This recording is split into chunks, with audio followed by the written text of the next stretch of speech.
Hi, this is Medi Circle, and you're watching Rendezvous with Smita Kumar. Today, our guest is Dr. VK Sharma. He is the Chief Enabling Officer, Desin Consultancy Private Limited. He is a pharma healthcare business turnaround expert, a leadership and life coach, an author, professor, and has articles published in different national and international journals, and is among the top speakers in the pharma industry, conferences, in India as well as in abroad.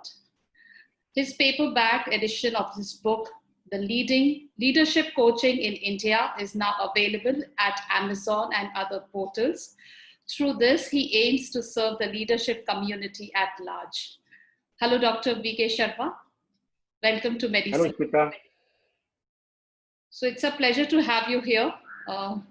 Let's have a quick round of questions and to know healthcare through your eyes. Yeah, welcome. So how does Desin Consulting Private Limited focus on pharma or healthcare business? See, there are some pharma companies who has got good manufacturing facility. They produce the quality medicines, but some or other way they are not able to make the business case. They are not so successful, more so in the Indian market. Many of them, they are doing pretty good business in the international market, but Indian market, they are poor. So we as a Desin Consulting, we get to get along with these companies. We develop a customized plan for these companies, which is largely based on their strengths, and then make it implement and delivering result also. As a Desin, we don't restrict ourselves just for making action plan. We basically get it implemented also so that they can see the result. And it's more so customized because X companies coming, their requirement can be different, and Y companies coming, their requirement can be different, and their strengths can be different. So we operate with that way. You have been bestowed with awards like 100 Most Influential Marketing Leaders by World Marketing Congress, Marketing Professional of the Year Award by World Leadership Federation and Times Network, Global Visionary Award from Vision World Academy, and Leadership and Life Coach of Year by Asia Leadership Federation. So how does it make you feel? It make me feel a little more responsible, more accountable, because once you are awarded in the public domain, expectation of the people goes up. So wherever we work, our credibility is always at the stake. And as a person, because with this company, Desin Consult, this company, new company, just a 1.5 year old, but I have been there in this space for almost 3 decades. So credibility is always at the stake because it's not about taking any assignment; it's about delivering that assignment. Definitely. So it makes me more responsible feeling that way. Sure. Rather than happy, but more responsible, I'll look at that way. As you just rightly said that responsibility is really, really important. I think you can inspire a lot of juniors who are there in the healthcare, the startups, the entrepreneurs who are trying to build up, because I think marketing where you excel, it's the most important section where a company has to, excel. Otherwise, all its brands and other things won't be reaching to the masses. Yeah. So, Dr. Sharma, you have close to 3 decades of experience in the healthcare industry, and you have seen a lot of changes. So, how have things changed from then to now? There are significant changes, and it can be very long discussion if I look at all the changes, but I'll just name a few. The first biggest change is regarding the customer. If we look at 3 decades back, we used to look at customer means doctor. Today, customer means retailer also, pharmacist also. They occupied very big space. A lot of corporate has come in the by mean of pharmacy chain. They're occupying this space. Then the e-pharmacies has come. They are growing by as good as 70-80%. So pharmacist as such has becoming big force. And third force is the patient. Patient or public as a pharma company we used to take for granted. But now, as per a survey, more than 52% of the people do the self-medication. And this self-medication, many times they choose the brand, they choose the company where they want to buy. Yes. Our OTC or OTS segment, they are growing to the tune of 25-30%. So patient emerging one more customer, important customer. And a fourth customer is the corporate hospital. In the past, it used to be only doctors, but now the private doctor becoming less. It is more about a corporate hospital. So their administrations are different. So it's a customer change that is the biggest change in the industry if you look at last 3 decades. Another change is the India, which was their non-regulated market, is becoming semi-regulated market. So there is a pressure on the company regarding the regulations. That is another big change in the coming in the pharma marketing. Thirdly, with the coming of internet, the way we communicate, the way we deal with the industry, the knowledge is there. That has changed.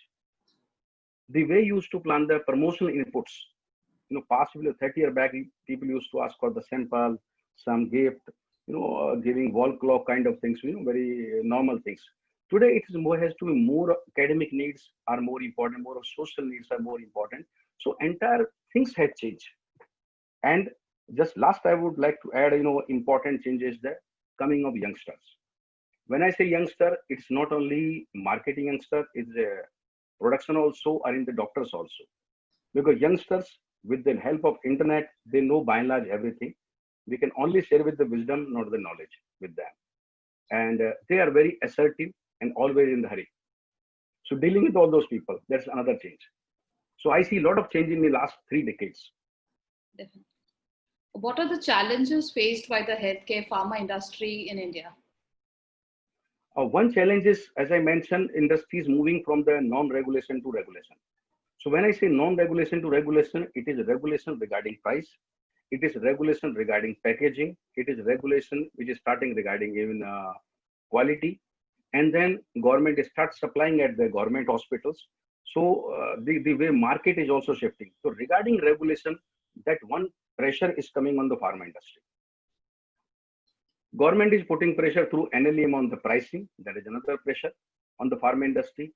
At the same time, quality, because in India, interesting thing is happening, just like Indian politics, a lot of regional companies are there. So apart from the few companies or the like few political parties, there is multiple regional companies are there. So there is a competition inside and there is a competition outside.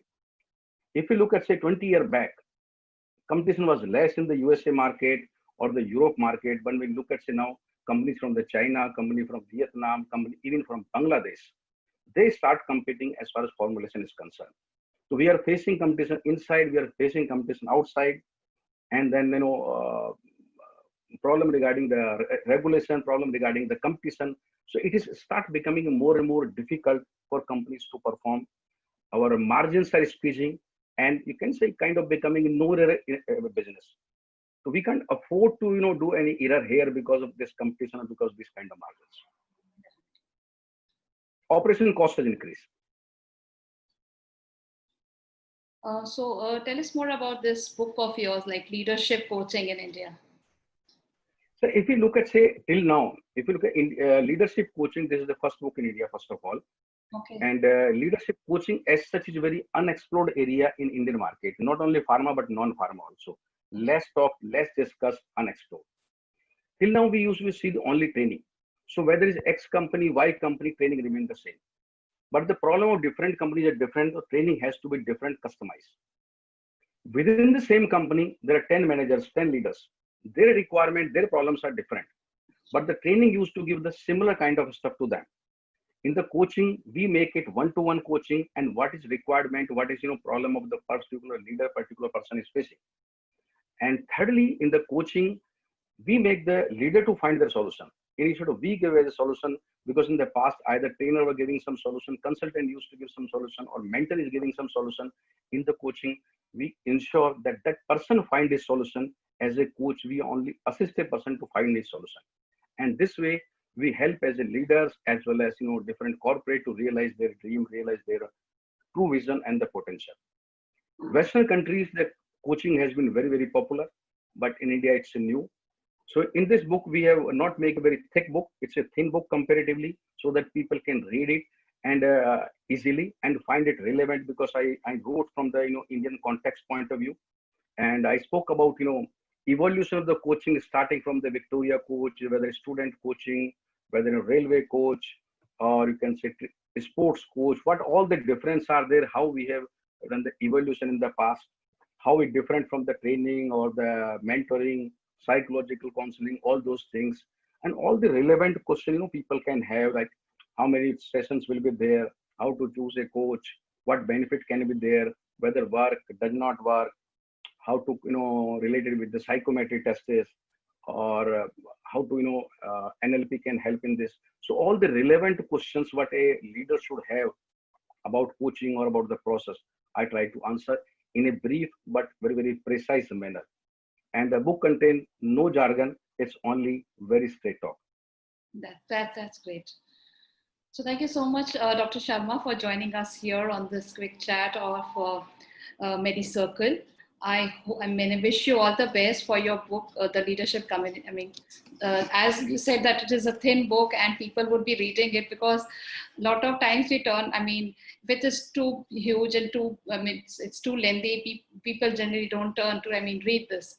So I think the leadership coaching in India, as you said, this is an unexplored, and people are still looking up to coaches who can actually help them out to come out of problems. Would be really, really good solution for their problems. Thank you, Smita. Thank you. It was a pleasure for me talking to you. Thanks. Bye. Thank you.